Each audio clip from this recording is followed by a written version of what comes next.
আগ্রাবাদে photocopy ও বিকাশ দোকানে চুরি, সিসিটিভিতে ধরা পড়েছে 2 চোর। বিস্তারিত জানাচ্ছিলেন ইফতেখারুল চট্টগ্রাম থেকে। অভিযান নিউজ টিভির সাথে আছি আমি সাদিয়া আরফিন ভাবনা।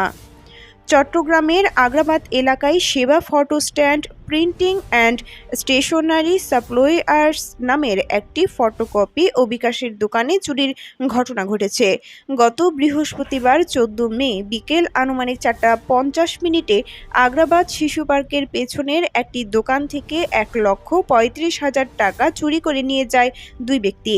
ভুক্তভোগী মোহাম্মদ সিদ্দিক আজাদ রাজু জানান, দোকানের সিসিটিভি ফুটেজে চোরদের চেহারা স্পষ্টভাবে দেখা গেছে।